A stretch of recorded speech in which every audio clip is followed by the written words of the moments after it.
네, 안녕하세요. 재밌는 역사 TV, 제역사 TV입니다. 오늘은 이제 그 여러 나라의 성장으로 한번 이제 강의를 시작해 보려고 합니다.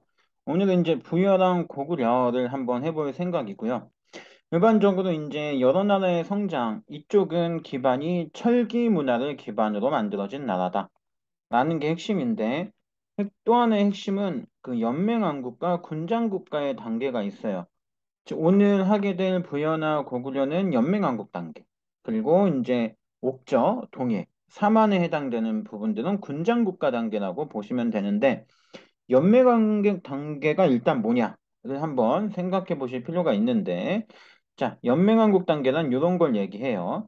자, 여기 보시면 주변에 네 개의 이런 부족이 있고 가운데를 이제 왕이 다스리는 형태다라고 보시면 되는데 중요한 거는 이제 얘네들이랑 1대1로 싸우면 왕이 이겨요. 하지만 얘네 네 명이 힘을 합쳐서 왕을 공격하면 왕이 질 수밖에 없다. 즉 한마디로 왕이 모든 그러니까 부족의 연맹 국가인데 모든 부족을 한 번에 제압할 수 있는 힘은 아직 약한 그런 형태가 이제 연맹왕국 단계다라고 이해하시면 될 것 같습니다. 오늘 공부하게 될 그 고구려랑 부여가 이제 연맹왕국 단계가 될 텐데요. 부여를 먼저 한번 살펴보도록 할게요. 자, 부여. 자, 이제 철기 문화를 기반으로 만들어진 여러 나라의 성장, 부여에 대해서 한번 보면 부여는 이 가장 위에 이제 존재했던 나라죠. 숭화강 유역의 지대에 있다라고 일반적으로 알고 계시면 될 것 같고요. 일단 발전 양상은 1세기 초에 왕호를 사용했고, 3세기 초에는 8만 여호가 있을 만큼 인구도 굉장히 많았다고 알려져 있습니다. 그리고 굉장히 평야지대, 즉 살기 좋은 평야지대, 뭐 과일은 나나 오곡은 나지 않고 뭐 이런 얘기가 있는데 굉장히 좀 평야지대에 있었던 나라가 부여다라고 보시면 돼요. 근데 이제 3세기 말 선비족의 침입으로 쇠퇴를 거듭하다가 494년 고구려에게 항복하면서 완벽하게 부여는 역사 속에서 사라지게 됩니다. 이게 이제 정치적인 흐름으로 보는 부여가 될 텐데 부여 안에 있는 제도나 풍습을 한번 살펴보도록 할게요. 여기 보시면 이제 또 이제 이 여러 나라의 성장 쪽에서 중요한 포인트가 그거거든요. 요 제천 행사 구분하는 거. 부여는 12월에 영고라는 제천 행사가 있었다. 자, 요거는 조금 유치한데 요렇게 외우시면 도움이 되거든요. 여기가 부여인고.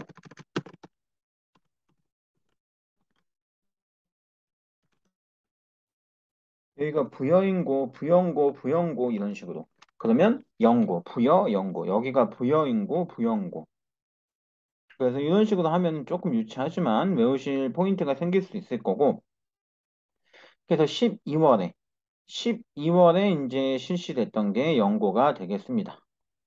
자, 그리고 이제 일반적으로 요게 이제 왕권이 약했던 대부분의 풍습이라고 보여지는데, 자, 왕은 흉년에 들면 그 책임을 물어 죽임을 당하기도 했을 만큼 왕의 권한은 약했습니다. 그 권한이 약했던 포인트가 여기서도 볼 수가 있는데, 자, 왕 아래 사출도를 다스리는 마가, 우가, 저가, 구가라는 각 지역의 족장이 있는데, 이 족장도 역시나 왕처럼 밑에 사자, 대사자 등의 관리를 거느렸다라고 볼 수가 있어요. 그러니까 왕 밑에도 관리가 있고 각 마가우가 저가국의 각 지역의 가드, 즉 각 지역의 부족장들 역시도 아래 대사자, 사자 등의 관리를 거느렸다고 하는 형태만 봐도 왕의 권한이 생각보다 세지 못했다라는 걸 또 한번 살펴볼 수가 있는 모습이 되겠고요. 자, 그리고 이제 일책 12법. 자, 하나를 훔치면 12배로 갚는 겁니다. 12배. 일책 12법에 그런 풍습도 존재했고요. 또 이제 형사치수원.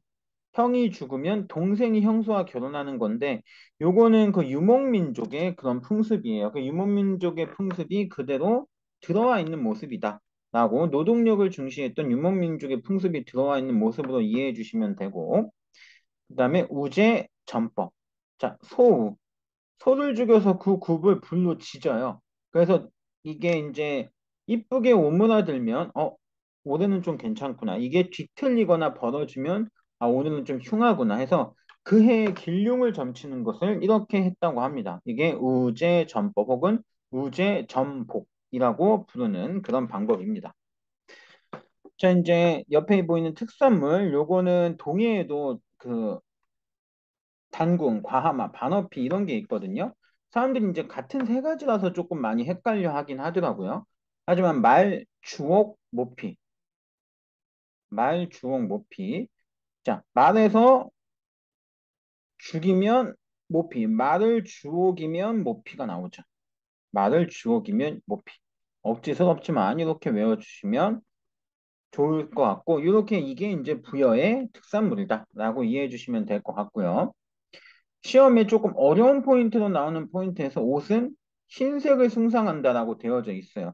그러니까 우리나라가 이제 백의의 민족이라고 하잖아요. 백의의 민족.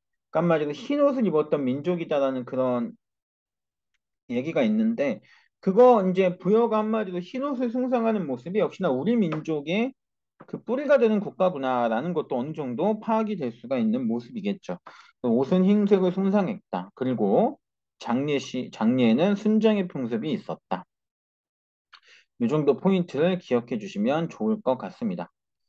자, 그리고 이제 아래쪽에 보면 그림이 있는데 옥가. 자, 요거 같은 경우는 그 후한의 황제가 부여의 왕이 죽을 때 보내준 일종의 조이품이라고 보시면 돼요. 왕이 죽으면 이런 옷갑을 이렇게 이제 입혀서 장사를 지냈다는 얘긴데, 요거는 일단 왕의 권한을 얘기하기보다는 한나라와 부여의 관계가 돈독했다라는 걸 볼 수가 있을 거예요. 그 이제 고구려를 하게 되겠지만 고구려는 한나라의 군현이었던 현도군 같은 걸 밀어내면서 이제 국가가 형성이 되거든요. 자, 한해 군현을 쳤던 고구려 그리고 부여의 왕자 출신으로 알려져 있는 주몽이 나와서 만든 고구려. 자, 고구려와 한나라의 관계가 좋지 못했는데 한나라가 부여와 친했다. 그거는 부여와 한나라도 역시나 관계가 돈독했다는 얘기예요. 그러니까 부여랑 한나라가 이 두 나라 모두 고구려와의 사이는 그렇게 썩 좋지는 못했다라는 걸 보여주는 모습이기도 하겠습니다. 자, 이 정도가 이제 부여와 관련된 그런 모습이 되겠고요. 자, 다음 장으로 넘기면 고구려가 나오는데, 자, 고구려도 역시나 연맹왕국의 단계입니다. 연맹왕국.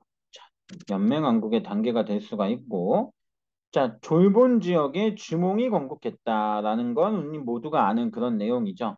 자, 근데 이제 정치에서 요 계류부랑 선호부는 조금 기억해 주실 필요가 있어요. 아까 부여도 역시 사출도와 왕 포함하면 오부족인데 고구려도 마찬가지예요. 계류부, 선호부, 전노부, 순노부, 관노부 등 오부 체제가 있는데 계류부에서 왕이 나왔고 선호부는 전 왕족으로 기록되어져 있고요. 그래서 현재 왕족과 전 왕족에게 요런 칭호를 줘요. 고추가. 약간 자귀 같은 거라고 보시면 될 것 같아요. 요런 걸 줘서 약간 우대해주는 측면도 존재했고요. 그 외적으로의 그 관직은 사자, 조위 등이 있었습니다. 사자, 조위. 자, 사자, 조위에서 얘네들 역시 아까 부여랑 마찬가지로 소노부, 절노부, 순노부, 관노부 역시 사자, 조위 등의 관직을 거느리고 있습니다. 부여랑 이제 비슷해요. 그러니까 초기의 고구려는 왕권이 그렇게 강하지 못한 모습을 보여주고 있습니다.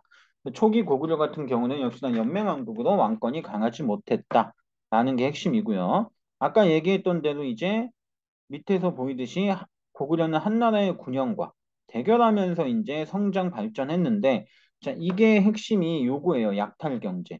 자, 산간 지역에 자리를 잡았다라는 게 어떤 의미냐면 고구려가 여기서 봤듯이 이제 한나라의 군현과 대립하면서 성장했기 때문에 전쟁을 많이 했다는 얘기예요. 전투를. 그러면 일반 평지의 나라를 건국하면 어렵습니다. 즉 일반 개활지에 쭉 이런 데에 나라를 건국하면 쳐들어오기가 쉽겠죠. 쳐들어오기가. 그래서 이렇게 산간 지역 중턱의 나라를 건국했다라는 얘기예요. 이 얘기는 이제 밑에서 저기 이렇게 올라올 때는 산간 지역에 방어하기가 훨씬 쉬우니까 이렇게 한 건데, 자, 이거는 이제 초기 국가를 보존하기 위한 방책으로는 좋을 수는 있는데 하나 나쁜 건 산 중턱이다 보니까 바다와 같은 곳과 거리가 멀다라는 게 되는데 그래서 이제 여기 보이듯이 그 약탈 경제가 그런 의미예요. 산간 지역에 있다 보니 소금이나 해산물 같은 걸 구할 방법이 많이 없었기 때문에 주변국을 정복, 복속하면서 소금과 어물 등을 공납받았다. 이게 이제 약탈 경제라는 포인트로 등장하는데 그게 이제 여기 보이는 대로 옥저와 관련돼서 나타날 수가 있어요. 그 위에 이제 국가가 있었죠. 위에 이제 국가의 모습을 잠깐 한번 살펴보면 고구려 옆에는 옥저라는 나라가 있는 것을 확인할 수가 있습니다. 여기 보면 이쪽에 보면 이제 고구려가 있고 여기 옥저가 있는데 옥저가 이제 해안변에 이렇게 있잖아요. 그럼 고구려가 옥저를 이렇게 쳐서 여기에서 이제 이 옥저한테 해산물, 소금 등을 공납받는 형태로 이렇게 됐는데 이걸 약탈 경제다라고 표현을 합니다. 초기 고구려는 이런 식으로 옥저 등을 복속하면서 약탈 경제를 했다라고 이해해 주시면 될 것 같고요. 자, 그리고 이제 나머지를 한번 천천히 살펴보면 역시나 중대한 범죄 혹은 중대한 일은 재가회의를 통해서 했다라는 게 왕권이 그렇게 세지 못했던 또 하나의 상징적인 모습으로 볼 수가 있겠고요. 자, 그리고 일책 12법, 부여와 동일한 일책 12법도 있었고, 자, 이제 유명하게 이제 결혼 풍습이 나오는데 그게 서옥제입니다. 자, 서옥제. 서옥제를 보면 남편이 부인 집에서 아이를 낳다가 이 부인 집에서 사는 집을 서옥이라고 해요. 그러니까 결혼해서 사위가 오면 사위 서자인데 사위가 오면 그 여자의 집의 뒤에 서옥이라는 작은 집을 지었다고 해요. 서옥. 서옥을 짓고 거기에서 이제 살다가 아이를 낳고 살다가 아이가 성인이 되면 남편 집으로 다시 돌아가서 생활하는 게 서옥제입니다. 초기에 남자가 여자 집에 들어가서 생활했다. 그 모습을 볼 수가 있겠고요. 또 이제 아까 부여는 순장의 풍습이 있는데 고구려는 이제 후하게 장례를 치러요. 이걸 후장이라고 하는데 후하게 장례를 치르는 모습에서 금과 은의 폐물로서 후하게 장례를 치르는 모습은 고구려의 특징적인 모습이다. 라고 볼 수가 있고요. 이제 동맹이라는 제천 행사를 합니다. 자, 요거에서 여기 이게 핵심이에요. 국동대열은 그런 의미가 있습니다. 국동대열은 자, 나라 쪽의 큰 동굴이라는 의미가 돼요. 그래서 시험에서는 동맹이라는 단어를 뭐 제시하는 경우가 대부분이긴 하지만 풀어서 나라 동쪽에 큰 신을 모셔서 뭐 이런 식으로 제사 지내는 모습을 보여주면 그건 고구려다라고 보시면 될 것 같아요. 국동대열이라는 건 나라 동쪽에 큰 동굴을 뜻한다. 이렇게 포인트로 기억해 주시면 좋을 것 같고요. 그리고 이제 그 밑에 부경이라는 큰 창고가 존재했다. 이 정도가 이제 고구려의 초기 전체적인 모습이라고 보시면 됩니다. 이제 동맹이라는 모습은 이렇게 좀 기억하시면 좋을 것 같아요. 우리가 이제 일반적으로 기억하기에 고구려가 가장 힘이 세잖아요. 그러니까 모든 나라가 고구려와 동맹 맺고 싶어 한다. 고구려 동맹, 고구려 동맹, 고구려 제천 행사 동맹. 이렇게 그냥 조금 기억해 주시면 공부하시는 데 조금 도움이 되실 수 있지 않나. 라고 보여집니다. 자, 오늘은 이렇게 이제 부여, 고구려와 관련된 그런 내용을 한번 진행을 해 봤는데요. 이제 여러 나라의 성장부터는 동일한 특징을 비교하는 게 가장 중요합니다. 즉, 여기 여러 나라의 성장 쪽에서는 각각의 제천 행사나 각각의 장례 풍습 혹은 각각의 결혼 풍습이 다른 모습을 보여요. 그런 것들을 한눈에 볼 수 있게 조금 정리해서 공부는 이렇게 하시되 공책으로 이제 풍속대로 정리해서 이제 한눈에 볼 수 있게끔 정리해서 공부하시는 게 도움이 많이 되니까 다음 강의까지 한번 들어보시고 이제 정리하시는 방법을 제가 알려드릴 테니까 그렇게 하셔서 공부하시면 이제 도움이 될 수 있다고 보여져요. 어쨌든 교재로 공부하는 것 자체가 파트별로 나누고 이렇게 흐름대로 있다 보니까 정리를 하면서 공부하는 게 진짜 좋습니다. 일반적으로 이제 그 성적이 좋게 나오시는 분들은 자신만의 노트가 다 있어요. 그러니까 요약이나 정리가 꼼꼼하게 되신 분들이 확실히 자신의 것으로 만들어가는 과정을 거쳤던 사람들이라서 책만 보고 필기하고 이렇게 했던 것보다는 한 공책에 정리하면서 공부하시는 분들이 조금 더 효과가 좋다, 성적이. 그러니까 그런 방법도 한번 이제 자신만의 한국사 노트를 만들면서 공부하시는 게 좋을 것 같다라는 이야기를 드립니다. 자, 오늘은 이제 이 부여랑 고구려와 관련돼서 얘기를 드렸고요. 다음번에는 이제 옥저, 동해, 사망과 관련된 여러 나라의 성장으로 찾아뵙도록 하겠습니다. 감사합니다.